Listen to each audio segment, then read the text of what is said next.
जय हिंद साथियों, स्वागत है आपके अपने यूट्यूब चैनल एग्ज़ाम क्रैक्योज में। आज के क्लास में हम हिंदी साहित्य से 20 जीके क्वेश्चन देखेंगे जो सभी एग्ज़ाम के लिए अत्यधिक महत्वपूर्ण है।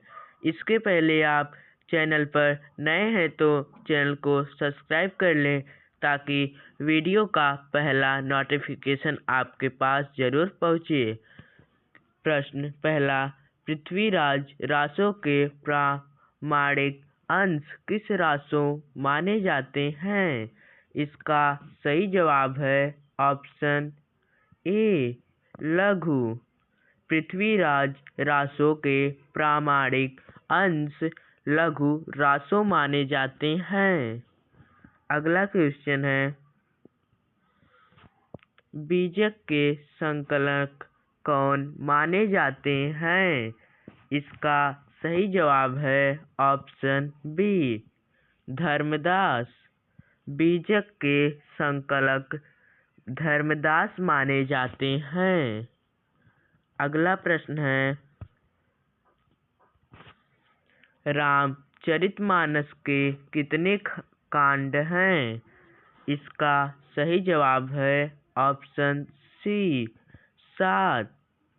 रामचरितमानस के 7 कांड हैं। अगला क्वेश्चन है,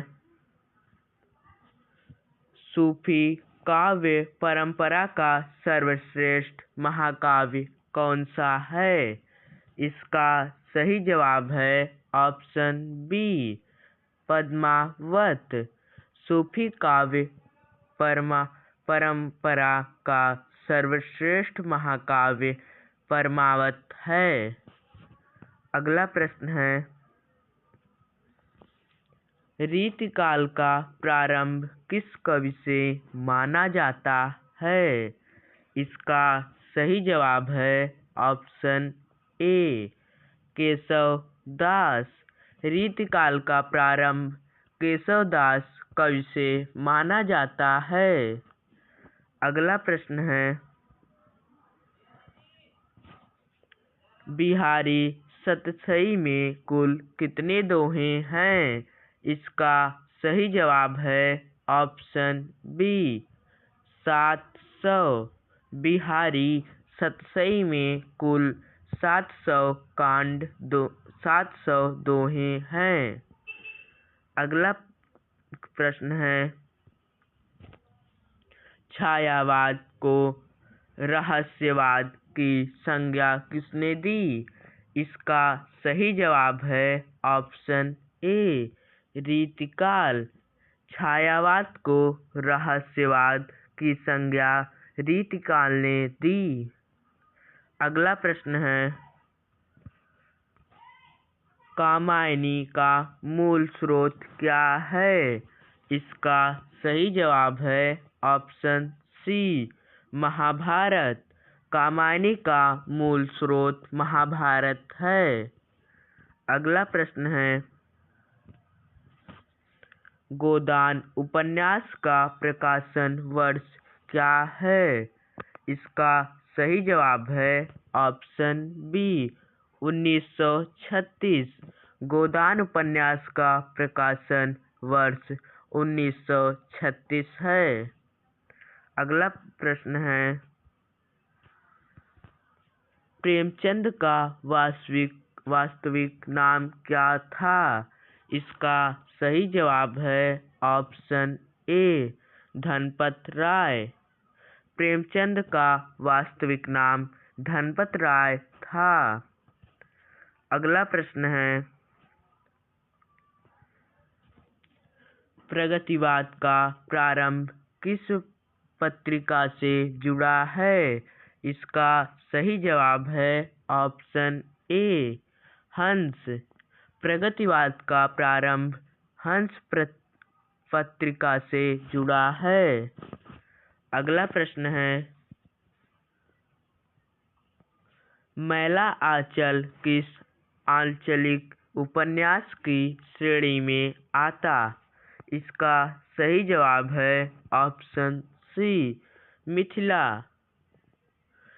मैला आंचल मिथिला आंचलिक उपन्यास की श्रेणी में आता है।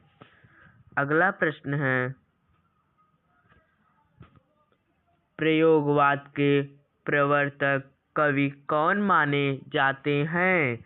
इसका सही जवाब है ऑप्शन बी, अगेय।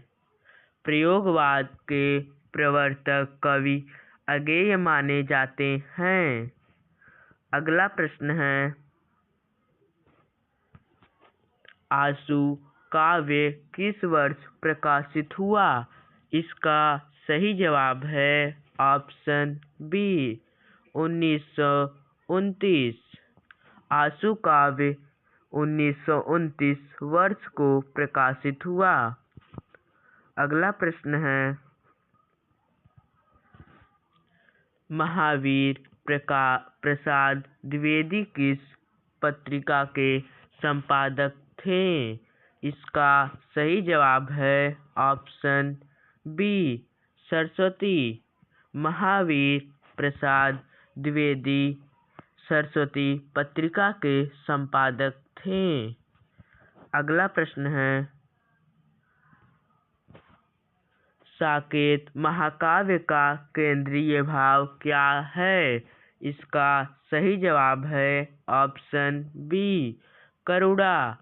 साकेत महाकाव्य का केंद्रीय भाव करुणा है। अगला प्रश्न है,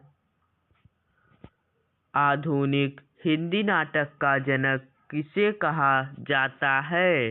इसका सही जवाब है ऑप्शन बी, भारतेंदु हरिश्चंद्र।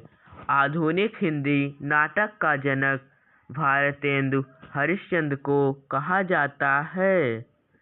अगला प्रश्न है, नीरजा काव्य संग्रह की रचयिता कौन है? इसका सही जवाब है ऑप्शन बी, महादेवी वर्मा। नीरजा काव्य संग्रह की रचयिता महादेवी वर्मा हैं। अगला प्रश्न है, हिंदी साहित्य का वैज्ञानिक काल विभाजन किसने किया? इसका सही जवाब है ऑप्शन ए, शुक्ल जी। हिंदी साहित्य का वैज्ञानिक काल विभाजन शुक्ल जी ने किया। अगला प्रश्न है, भारतेंदु युग की प्रमुख विशेषता क्या है? इसका सही जवाब है ऑप्शन सी, सामाजिक चेतना। भारतेंदु युग की प्रमुख विशेषता सामाजिक चेतना है। धन्यवाद दोस्तों। अगर आप ऐसा वीडियो देखना चाहते हैं तो हमारे चैनल को सब्सक्राइब कर लें ताकि वीडियो का पहला नोटिफिकेशन आपके पास